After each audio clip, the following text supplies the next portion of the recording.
Hello friends, welcome in उपल mathematics. आज हम चैप्टर रिवाइज करेंगे क्लास प्लस वन का complex number with in 10 to 12 minutes. तो सारे चैप्टर के सभी पार्ट रिवाइज करेंगे। तो सबसे पहले हमारे पास कॉम्प्लेक्स नंबर क्या होता है, जिसमें रियल और इमेजिनरी पार्ट होते हैं, जैसे ए प्लस आयोटा बी। जो ए होता है जिसके साथ आयोटा नहीं होता वो रियल पार्ट होता है, और जिसके साथ आई आयोटा हो वो उसे क्या बोलते हैं, हम इमेजिनरी पार्ट बोलते हैं। जैसे हमने 10th में पढ़ा था डिस्क्रिमिनेट, क्वाड्रेटिक इक्वेशन में डिस्क्रिमिनेट पढ़ा था। अगर डी ग्रेटर देन जीरो तो हम क्या लिखते थे, रियल रियल और अलग अलग आंसर आएंगे। और अगर इक्वल टू जीरो हो तो रियल एंड इक्वल रूट्स। अगर लेस देन जीरो तो उसे हम क्या बोल देते थे, रिजेक्ट। मतलब रूट में अगर नेगेटिव आंसर आ जाए तो उसे हम 10th क्लास में रिजेक्ट कर देते थे। लेकिन इसे हमने प्लस वन क्लास में रूट ऑफ -1 को एक इमेजिनरी नेम दे देना है, उसे बोलते हैं हम आयोटा। यानी लिखते हैं आई की फॉर्म में, आप आई भी बोल सकते हो या आयोटा भी बोल सकते हो। यानी जिस नंबर के साथ आई आ जाए उसे क्या बोलते हैं हम, इमेजिनरी नंबर। और जिसके साथ आई आयोटा ना आए तो उसे हम क्या बोलते हैं, रियल नंबर। आई की जो प्रोनाउंसिएशन है उसे हम क्या बोलेंगे, आयोटा।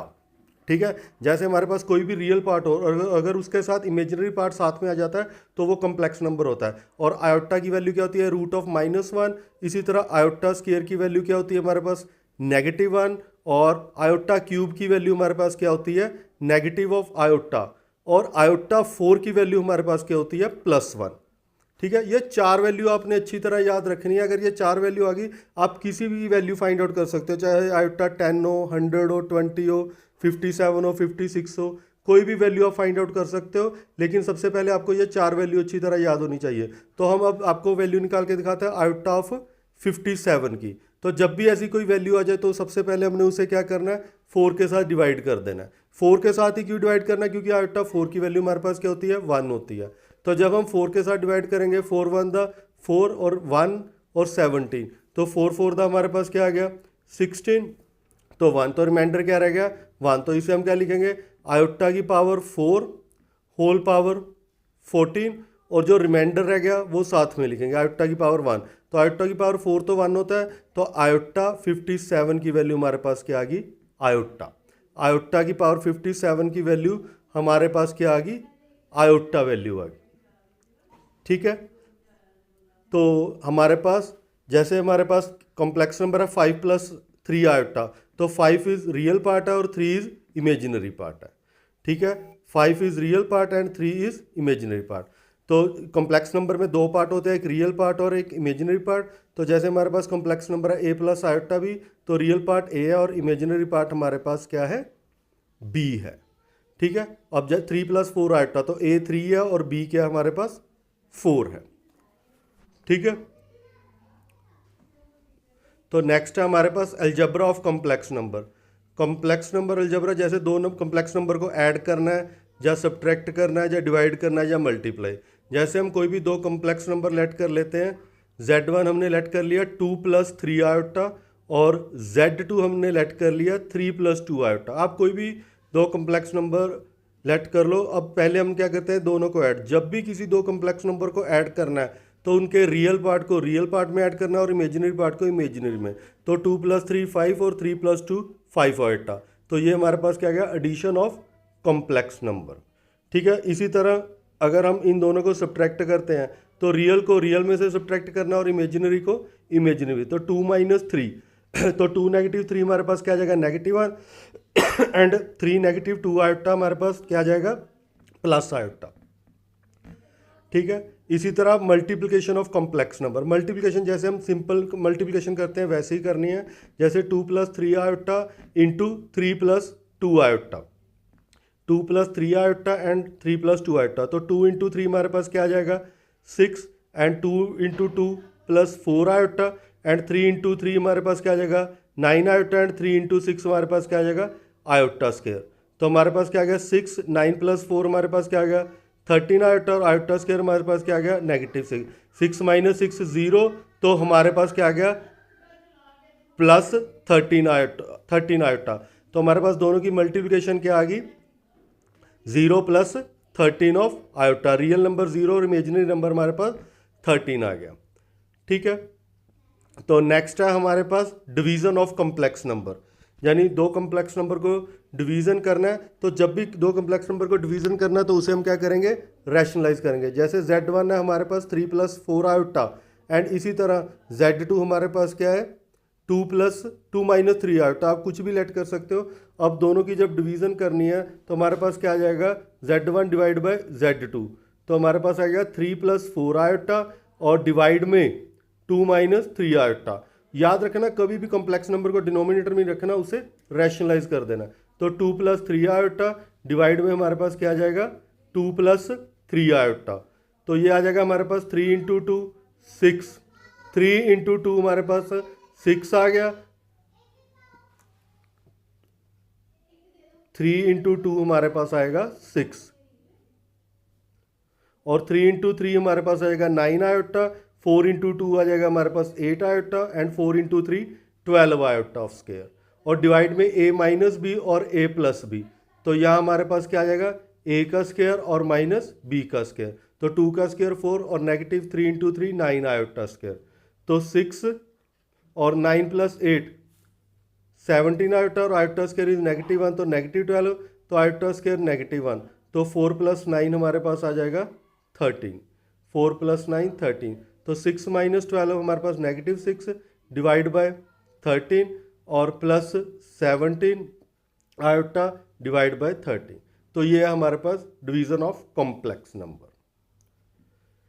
ठीक है, तो हमारे पास नेक्स्ट टॉपिक है हमारे पास मॉडुलस एंड एब्सोल्यूट वैल्यू। जैसे मॉडुलस को ही एब्सोल्यूट वैल्यू बोलते हैं, ठीक है।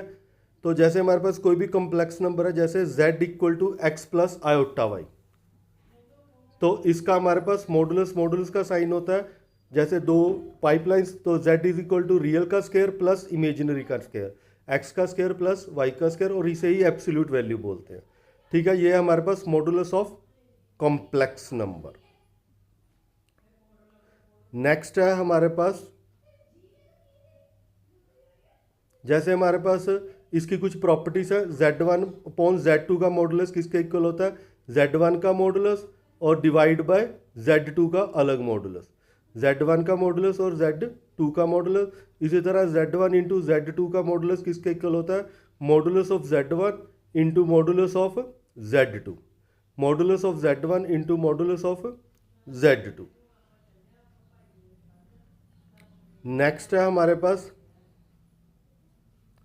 Conjugate of complex number. जैसे हमारे पास कोई भी कॉम्प्लेक्स नंबर हो, z equal to x plus iota y, तो conjugate of complex number z के ऊपर बार, तो इसके सिर्फ इमेजिनरी नंबर का साइन चेंज होगा। जैसे x प्लस आयोटा वाई है तो वो क्या हो जाएगा, x माइनस आयोटा वाई। अगर x माइनस आयोटा वाई होता तो वो क्या हो जाता हमारे पास, x प्लस आयोटा वाई होता। और इसकी कुछ प्रॉपर्टीज है, जैसे हमारे पास अगर किसी भी कॉम्प्लेक्स नंबर का 2 बार कंजुगेट करोगे तो वो ओरिजिनल कॉम्प्लेक्स नंबर में आ जाएगा।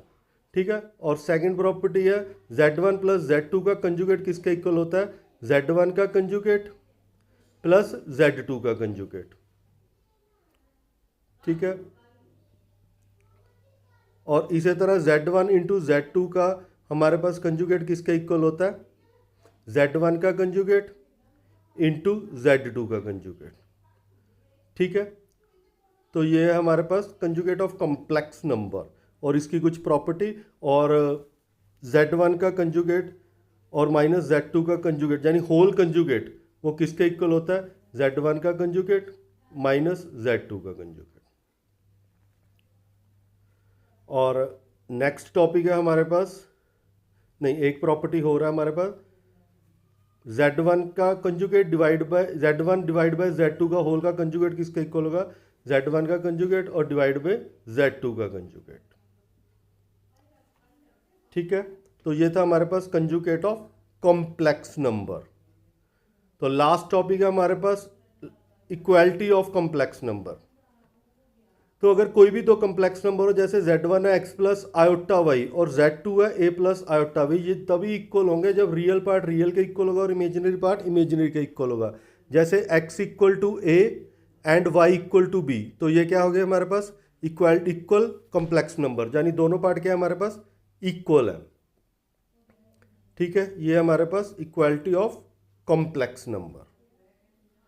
तो नेक्स्ट टॉपिक है additive inverse of complex number, मतलब हम कॉम्प्लेक्स नंबर में क्या ऐड करें भी इसका आंसर 0 आ जाए। जैसे कोई भी कॉम्प्लेक्स नंबर हो, जैसे हमारे पास है let complex number z equal to x plus iota भी। तो इसका एडिटिव इनवर्स क्या होगा, बस इसके ऊपर साइन चेंज कर दो, रियल के भी और इमेजिनरी के भी।